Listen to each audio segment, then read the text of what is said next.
ओम शांति। आज के वरदान, बाप दादा के वरदान अपने मीठे बच्चों के प्रति। डेट 30 मई 2024।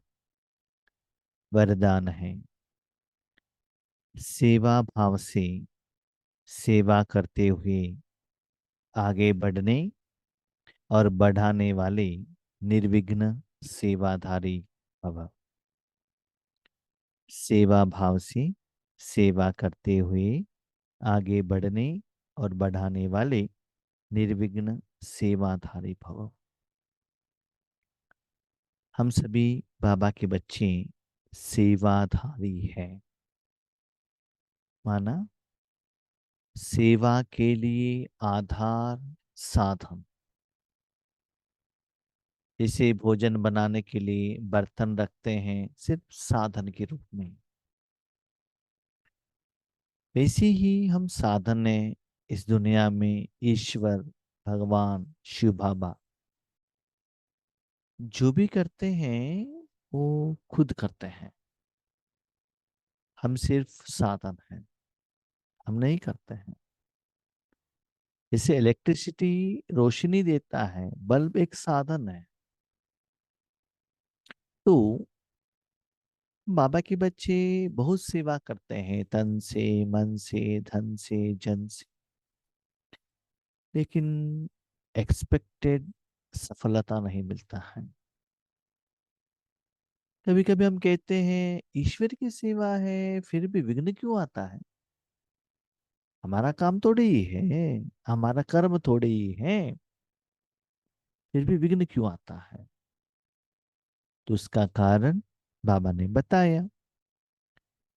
देखो, जो भी कर्म करते हो उसको सेवा समझकर करो।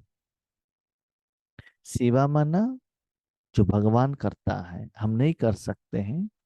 जो कर्म का फल जो आत्मा नहीं लेता है वो सिर्फ भगवान है। हम जो भी कर्म करते हैं इस जन्म में या अगले जन्म में जरूर लेते हैं। नहीं तो इस जन्म में जो कर्म किया उसका जो फल, हमारा जो पुराना 63 जन्मों का हिसाब किताब के लिए सेटलमेंट होता है, तो फल तो ले लिया ना। तो इस 5000 सालों में तीनों लोकों में एक ही ऐसा एक शक्ति है जो आत्मा है, जो कर्म करे और फल न ले, न वर्तमान, न पास्ट, न फ्यूचर। वो है बाबा। तो जो भी कर्म करते हुए स्पेशली ईश्वरीय सेवा में मन को इस भाव से रखो, स्टार्ट करो कि ये ईश्वर का काम है, मेरा सेंटर, मैं ध्यान दे रहा हूं, इससे मुझे ये बेनिफिट मिलना चाहिए, मुझे गायन होना चाहिए, मेरे द्वारा ही हो सकता है, मैं ही कर सकता हूं। जहां मैं पर ना आया, सेवा के लिस्ट में नहीं आएगा ना। भले मुख से कहते हो बाबा बाबा, भले कहते हो सेवा,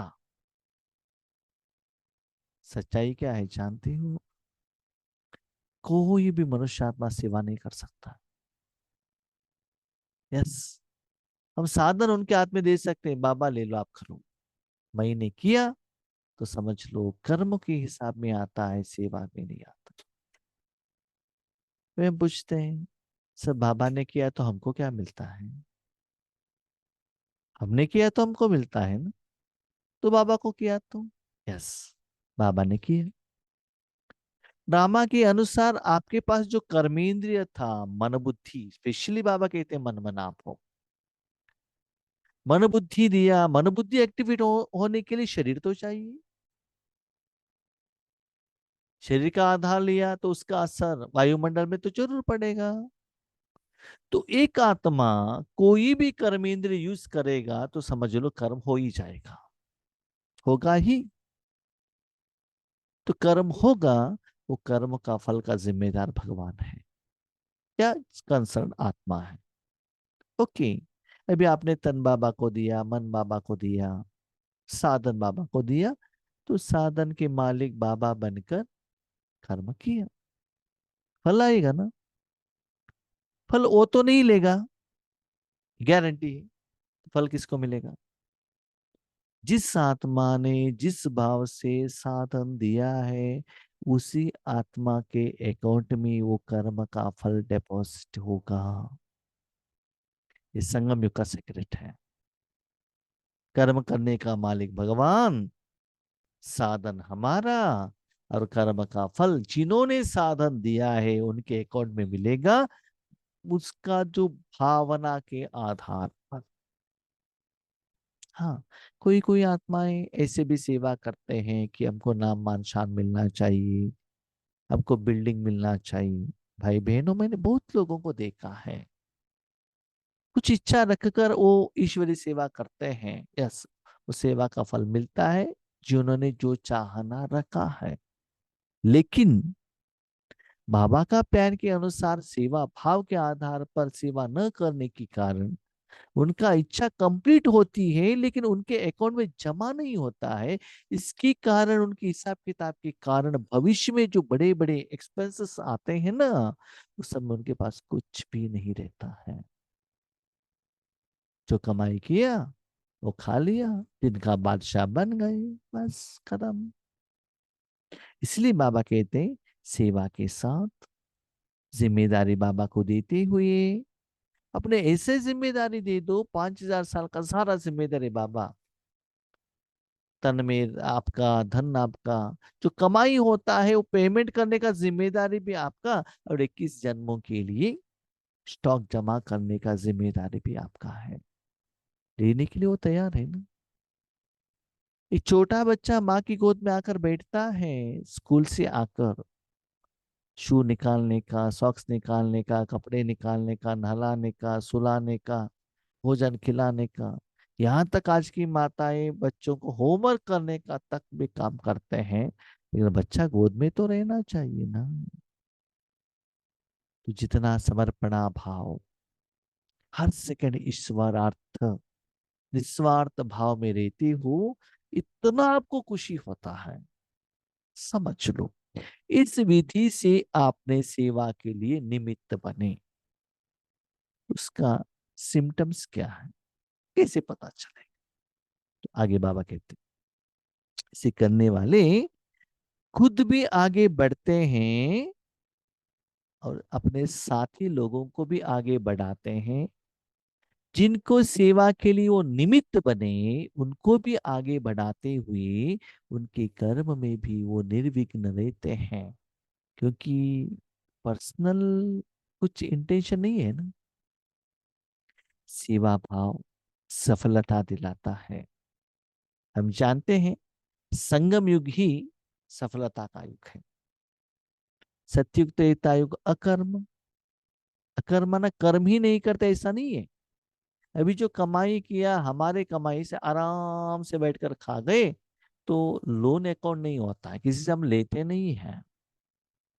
द्वापर कलयुग विकर्म। क्यों विकर्म? क्योंकि कमाई नहीं है, सिर्फ खर्चा होता जाएगा। ठीक है। संगम युग सुकर्म। क्यों? जानते हो। सतयुग त्रेता युग अकर्म। क्यों? बाप ने दिया हुआ कमाई बैठकर खाते हैं।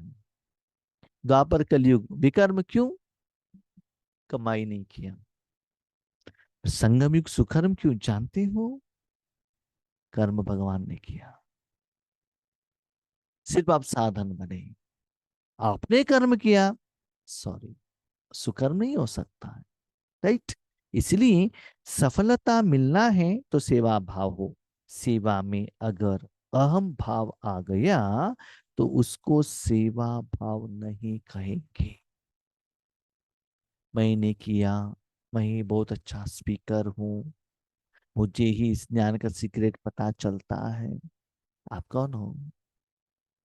आज साकार मुरली में भी कहा, 29 की मुरली में, जब जरूरत है तो बच्चों का दिल में भी आकर मैं सेवा करता हूँ, तो उस समय बच्चों को एहसास होता है कि ये बाबा करा रहा है। यस। तो मैं एक ओबीडियंट स्टूडेंट हूँ। बाबा के बाजू में बैठकर बाबा इस तन द्वारा जो सेवा करते हैं, ज्ञान सुनाते, चुपचाप सुनना है बस। थैंक यू बाबा। इस स्कूल में आगे बेंच में बैठने वाले स्टूडेंट्स टीचर को देखते हुए ज्ञान को दिमाग में रखते हैं ना, ऐसे अटेंशन रहता है कि बाबा देख रहा है ना? जब भी मुरली सुनते हो ना, बाबा की गोद में बैठकर सुनना, रमा बाबा की गोद में, ठीक है। किसी भी सेवा में अगर अहम भाव मिक्स होता है तो मेहनत भी ज्यादा, समय भी ज्यादा लगता है। अहम भाव आ गया तो क्या होता है, आपको बहुत मुश्किलात पेश करना पड़ता है, समस्याएं आती हैं, मैं और मेरापन आ जाता है, ठीक है। तो इसलिए बाबा कहते हैं बच्चे, अहम भाव को मिक्स मत करना। तो मेहनत क्यों लगता है? जहां अहम आ गए वहां बाबा नहीं, जहां बाबा है वहां अहम नहीं। तो इससे जो कर्म करने के लिए बहुत समय शक्ति को लगाना पड़ता है, तो इससे स्वयं भी संतुष्टि भी नहीं होती, सेल्फ संतुष्टता नहीं होता है। कभी कभी क्या होता है ना, हम सेवा करते हैं ईश्वरीय विश्वविद्यालय में, मेरा जो स्टार्टिंग समय का सेवा का बात मैं कह रहा हूँ, और कोई सेवा करता है उनको भी थोड़ा देखता हूँ मैं, जज करता हूँ कि कुछ धारणा भी करना पड़ता है ना, कुछ विशेषता है तो उस समय क्या होता था ना कि आपने सेवा अच्छा की, ज्ञान अच्छा सुनाया, ऐसा आत्माएं कहते थे कि आगे वाले जो ज्ञान सुना है, सम्मान भी होता था, गिफ्ट भी मिलता था, ठीक है। लेकिन उससे दिल कुछ नहीं होता था, मन कुछ नहीं होता था। सुनने में अच्छा लगता था, अच्छा अच्छा भोजन है जीभ के लिए, स्थूल रूप में अच्छा है, लेकिन अंदर से वो सेटिस्फेक्शन है। लेकिन आज निराकार में ज्यादा सेवा होता है तो कोई कुछ भी कहते नहीं। हमने बहुत बार आपको कहा, एक एग्जाम्पल, बेंगलोर में एक जगह पर भट्टी होता है हर साल 108 दिन का। तो वहाँ बहुत समय, बहुत साल पहले, 5-6 साल पहले, 8 साल पहले, अ, ज्यादा समय सेवा करने का ऑफर दिया था बाबा ने। तो 108 दिन में 80 डेज, 90 डेज वहां रहकर सेवा की थी। तो उस समय बहुत सारे आत्माएं आती थी और कहते थे क्लास तो बहुत अच्छा है, हमने ऐसा क्लास नहीं सुना है, बहुत खुशी होता था। हर रोज जो आत्माएं आते रहते थे, साथ में रहते थे, रात को क्लास होने के बाद हर एक का एक्सपीरियंस रहता था जो लोग जाने वाले हैं। तो एक साल हुआ, दूसरा साल हुआ, थर्ड ईयर हुआ, तो वहां का सेवा चांस कम मिला और दो अलग अलग जगह पर जाने लगे सेवा के लिए। तो जब भी समय मिलता था वो लोग बुलाते थे, हम जाते थे सेवा के लिए। लेकिन थर्ड फोर्थ ईयर में हमने देखा, हमको लगता था कि स्थिति बहुत अच्छा है, ज्ञान भी बहुत अच्छा बाबा सुना रहे, गहराई से सुना रहे, मुझे फील होता था। लेकिन जब एक्सपीरियंस का बात आता है, जब आत्माएं एक्सपीरियंस कहते हैं, उस समय बाकी सारे लोगों का स्पीकर का नाम आता था, हमारा नहीं आता था। तो हमने सोचा और रूम में जाने के बाद बाबा को पूछा, बाबा हुआ क्या है?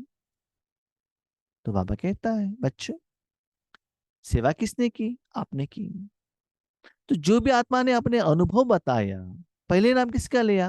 बाप दादा का लिया। तो बाप दादा ने सेवा की, उनका नाम ले लिया, चैप्टर क्लोज है ना, आप बीच में कौन होते हो आने वाले, आपने सेवा की ही नहीं। तो मैंने देखा, उसका बाद मुझे समझ में आया, सेवा करने के बाद अपने मन से आप संकल्प भेजते हो कि मुझे नाम मान शान चाहिए, तो मिल जाएगा, मिलेगा जरूर। जैसे कि आपने अपने पिताजी का फैक्ट्री पर काम कर रहे हो, कि तो मैंने 1 महीने काम करने के बाद मुझे कार दिलाओ, तो आपका धन है, कार दिलाएगा पिताजी, आपका पैसा खाली होता है ना।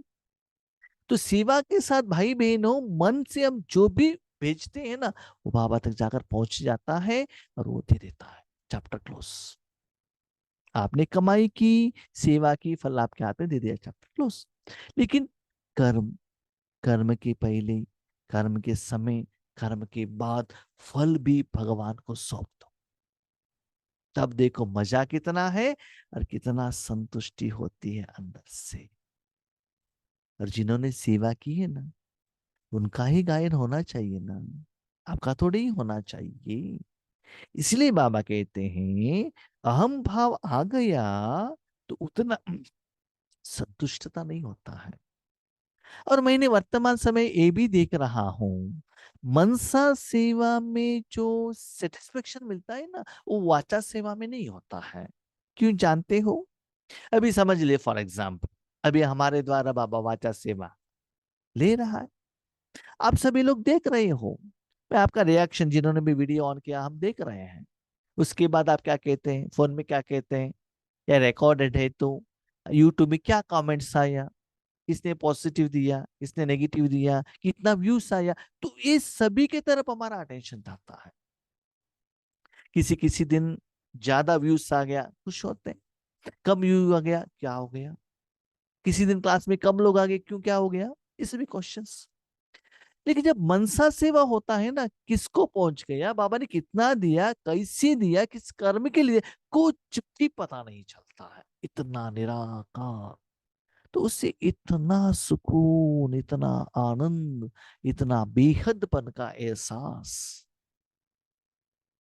क्योंकि इतना बेहद में चला जाता है।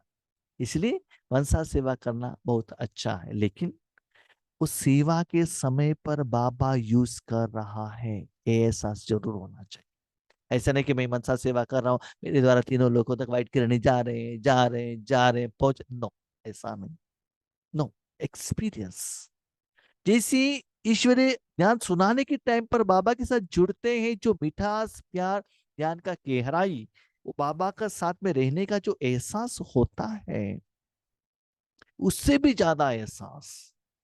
तो इस समय ज्ञान सुनाने के टाइम पर एक तरफ बाबा की तरफ भी अटेंशन रखना है, बाबा जो सुनाता है उस सुनने का, समझने की तरफ भी अटेंशन रखना पड़ता है। लेकिन जब राजयोग में तपस्या के लिए, सेवा के लिए बैठते, 100% अपने मन को परमात्मा की तरफ रख सकते। बाबा ने यूज किया तो सिर्फ फल की तरफ रखो, सेवा की तरफ भी रखने का जरूरत नहीं रहता है। तो उसमें किस तक जाए, आपको किस तक पहुंच गए पता ही नहीं चलता है, तो फीडबैक कैसे लेंगे बताओ? तो उसमें वो संतुष्टि आता है, क्योंकि मैं और मेरापन उसमें जल जाता है। सेवा भाव वाले बच्चे स्वयं भी आगे बढ़ते हैं और दूसरों को भी आगे बढ़ाते हैं। निराकार रूप में, कमाई में देखो, जब ब्रह्मा बाबा साकार में थे, स्थूल धन कम होता गया, लौकिक परिवार बिजड़ते गए, ऐश्वर्य अलौकिक परिवार भी अलग अलग अलग हो गए सेवा के लिए। शरीर का बीमारी आने लगा, एज ज्यादा होने लगा, लोग बहुत डांटने लगे, फिर भी अंदर की रूहानी कमाई इतना मस्त था, उसमें खोए थे बाबा। इसलिए स्थूल में कैलकुलेशन मत करना कि बाबा के बच्चे बनने के बाद स्थूल साधन, बिल्डिंग, फर्नीचर का कितना है। उनका उमंग उत्साह स्वयं को निर्विघ्न बनाता और दूसरों का कल्याण करता है।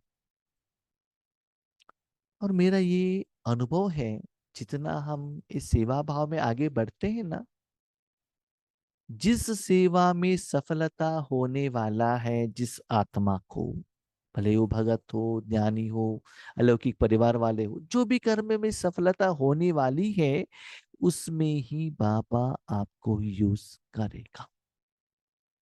और मैंने ईश्वरी जिंदगी में सिखाया है, सीखा है।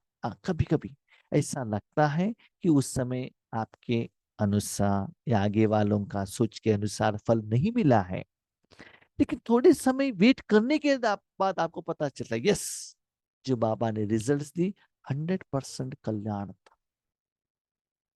तो जिस आत्मा को जो बाबा देना चाहता है, आपके तन और मन को इंस्ट्रूमेंट के रूप में बाबा यूज करता है। तब वो आत्माओं को लगता है कि इस आत्मा में द्वारा हम भगवान के पास जाएंगे तो जरूर हमारा कल्याण होगा ही। अनुभव रहता है। जैसे लौकिक में भी एक डॉक्टर के पास गए, बीमारी ठीक हो गया, तो उसके ऊपर आप फेथ रखते हो ना। एक ब्राह्मणों को बुलाकर पूजा की कुछ पर्पस के लिए, वो सफलता मिली, नेक्स्ट टाइम वही ब्राह्मण को बुलाते हो ना पूजा के लिए।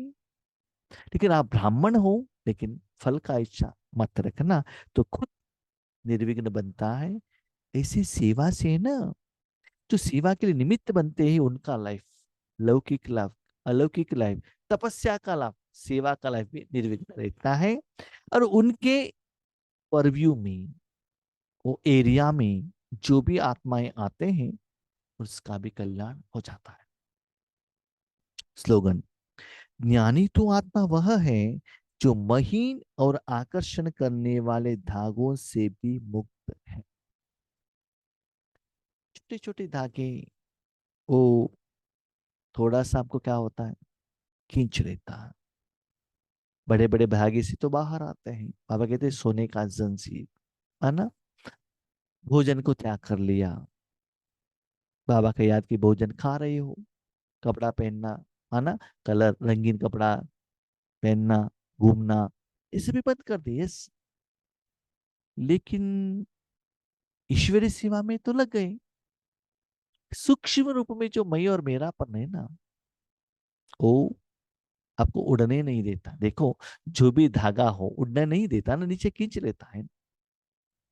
यस, सेवा के लिए निमित्त होने के कारण बाबा का साथ, प्यार, गुण, शक्तियां, सुकून वो मिलता ही है। लेकिन ये जो सूक्ष्म धागे हैं, आकर्षण, कभी कभी हम देखते हैं ना, सेवा के लिए जाते हैं, कोई कोई गुणगान करता है, हमको मालूम रहता है ये हमको नीचे गिराने के लिए गायन कर रहे हैं, पता चलता है। इससे हमने देखा है किसी के गायन के आधार पर हम सेवा का रिजल्ट्स को मेजर नहीं करते हैं, भले आगे वाले कुछ भी कहे। कोई कोई जिंदगी का, या अपने मेरे जिंदगी का ही मैं कहता हूँ, पहले तो हम कहते थे बाबा बाबा बाबा बाबा, लेकिन अंदर में रहता था मेरा गुणगान हो। एक प्रोग्राम में बट्टी में 3-4 स्पीकर्स आए, ऐसा लगता था हमारा नाम पहला हो। अभी जब वहाँ स्पीकर का सम्मान का प्रोग्राम आता है, फाइनल प्रोग्राम आता है, उस समय वहां से जगह खाली कर लेता हूँ। मुझे जरूरत नहीं है। बाबा ने मुझे कैसे यूज किया मुझे पता चलता है। हाँ, दूसरी बात मैं आपको मेरा अनुभव कहता हूँ। वर्तमान समय में मुझे ऐसे लगता है ज्ञान द्वारा दूसरों को समझाने से भी ज्यादा योग द्वारा जो वायुमंडल होता है, जो अनुभव होता है ना, दैट्स इट, तो उसको मैं मेजर करता हूँ। एक जगह पर जाने के बाद वहां का वायुमंडल कैसे था, बाबा ने कैसे बनाया, क्लास होने के बाद योग कैसे हुआ। क्योंकि जो ज्ञान आपको बाबा ने सुनाया, आपको ही सुनाया है, I am the first student, next time योग के लिए बाबा ने दिया, इसका मतलब जो ज्ञान सुनाया है उस स्वरूप में आने के लिए मुझे बाबा ने होमवर्क दिया है, एक क्वेश्चन दिया है, तो तुरंत मुझे अप्लाई करना पड़ता है। तो उसका रिजल्ट क्या है, फाइनली क्या है, भगवान का शक्ति को ही फैलाना है ना। तो वो मैं चेक करता हूँ, मुख द्वारा क्या ज्ञान आया, आगे वालों ने कितना सुना, कितना थैंक यू का, क्योंकि मैंने ये भी देखा है कि कितना भी अच्छा ज्ञान सुनाओ, मैक्सिमम लोग उसको समझ नहीं पाते हैं। बहुत सारे लोगों का कंप्लेंट यही है कि भाई जी आप जो ज्ञान सुनाते हैं ना, एग्जाम्पल देते हैं, हमको लगता है 100% एक्यूरेट है, लेकिन जिस विधि से आप योग के लिए कहते हैं कि परंधा में आराम से निश्चिंत होकर बैठो, हमको बैठने को ही नहीं होता। जब वो अनुभव नहीं होता है, नेक्स्ट बाबा का ज्ञान समझ में नहीं आता है आपको। इसीलिए मैंने देखा है बहुत सारे लोगों को इस विधि को अपनाना, अनुभव करना उतना आसान नहीं है। लेकिन उनको आसान नहीं है करके हम नीचे का ज्ञान नहीं सुनाते हैं। हमको जो बाबा दे रहे हैं, फीडबैक दे रहे हैं, जो अनुभव करा रहे हैं, वही हम कहते हैं, भले कितना भी लोग उसको सुने। जो बाबा ने अनुभव कराया वही हमको कहना है, क्योंकि अनुभव जैसा खुराक नहीं है ना। इसीलिए जो सूक्ष्म रूप का महीन आकर्षण है, उससे भी डिटैच, मैं और बाबा बस। हिसाब किताब आप और बाबा के बीच में कोई भी थर्ड पर्सन आप और बाबा का सेवा को वैल्यू नहीं कर सकता। आप मुझे एक बात बताओ, माँ और बच्चे का बीच का जो रिलेशन और प्यार, और कोई थर्ड पर्सन मेजर कर सकता है क्या? जो गोद में आने के बाद जो प्यार का एहसास माँ और बच्चे दोनों करते हैं, एक दूसरे को कितना कितना लेन देन किया, या तीसरा उसको पहचान सकता है? नेवर। और वो काम मैं भी नहीं करता। कोई कोई पूछते हैं भाई जी, जब आप दृष्टि देते हैं ना, हमारा स्थिति आपको पता चलता है क्या? मुझे क्या काम है कि आपका स्थिति क्या है? मेरा अटेंशन है कि सिर्फ देने का, वैल्यूएशन का काम मेरा नहीं है। बाबा ने मुझे ब्लू इंक का पेन दिया, रेड इंक का नहीं दिया है, वो मेरा काम नहीं है। यस, हमारे द्वारा बाबा आपको साक्षात्कार कराता है तो भी उसमें भी मैं मन नहीं रखता हूँ, ये बाबा का काम है। तो ऐसे सूक्ष्म धागे से क्या करो, डिटैच हो जाओ। ओके, ओम शांति।